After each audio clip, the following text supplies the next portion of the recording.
دو بچے خوشحال گھرانہ کا نعرہ لگانے والے ادارے نے اب پنجاب میں دوسرے بچے کی پیدائش پر والدین کے لیے بھاری انعام رکھ دیا ہے۔ یہ انعام ان والدین کو ملے گا جو دوسرے بچے کی پیدائش کے لیے منصوبہ بندی کی شرائط پر پورا اتریں گے اور دوسرے بچے کی پیدائش کے لیے کم از کم 3 سال کا وقفہ کریں گے۔ پنجاب حکومت دوسرے بچے کی پیدائش میں 3 سال کا وقفہ کرنے والے خاندان کو 12 سے 24 ہزار روپے سالانہ انعام دے گی۔ پنجاب حکومت عالمی بینک کے تعاون سے صوبہ بھر میں پائلٹ پروجیکٹ کے تحت پروگرام کا آغاز کرے گی۔ خاندانی منصوبہ بندی کے تحت نئے پلان کے تحت پنجاب میں زچہ بچہ کو 3 سال کی منصوبہ بندی کرنے پر وظیفہ ملے گا۔ آپ کو بتاتے چلیں کہ عالمی بینک کے علاوہ بھی آبادی بڑھانے والے ملکوں میں خاندانی منصوبہ بندی کے لیے کئی طرح کے پرکشش منصوبوں پر عمل کیا جاتا ہے۔ پاکستان ان ممالک میں زیادہ آبادی بڑھانے والے ملکوں میں شامل ہو چکا ہے جہاں خاندانی منصوبہ بندی سے آگاہی پھیلانے کے باوجود آبادی پر کنٹرول کرنا بڑا چیلنج بن چکا ہے۔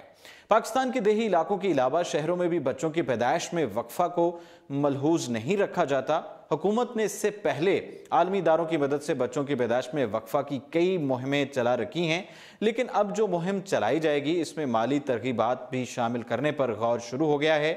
ذرائع نے بتایا ہے کہ عالمی بینک پنجاب حکومت کو خاندانی منصوبہ بندی میں معاونت دے گا۔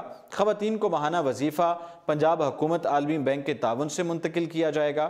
حکام کا کہنا ہے کہ ابھی 1 سے 2 ہزار روپے ماہانہ خواتین کو وظیفہ دینے کا مقصد خاندانی منصوبہ بندی اور بچوں کی صحت کو بہتر بنانا ہے۔ گزشتہ عالمی بینک کے نمائندگان سے محکمہ بہبود آبادی اور دیگر محکموں کے افسران نے میٹنگ بھی کی تھی، جس میں پنجاب حکومت کے متفقہ فیصلے کے بعد محکمہ صحت اور بہبود آبادی کو عالمی بینک سے ورکنگ کرنے کا حکم دیا گیا تھا۔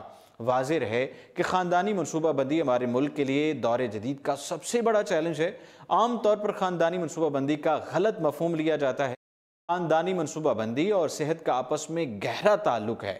فیملی پلاننگ پر عمل کے بعد کسی ایک فرد کی صحت کی حفاظت نہیں ہوتی، بلکہ پورے کنبے کی صحت کی حفاظت کی جا سکتی ہے، اور یہ بات اسلامی حوالے سے بھی دین کے عین مطابق ہے، کیونکہ قرآن میں اس بارے میں واضح حکم موجود ہے کہ مائیں بچوں کو 2 سال تک اپنا دودھ پلائیں۔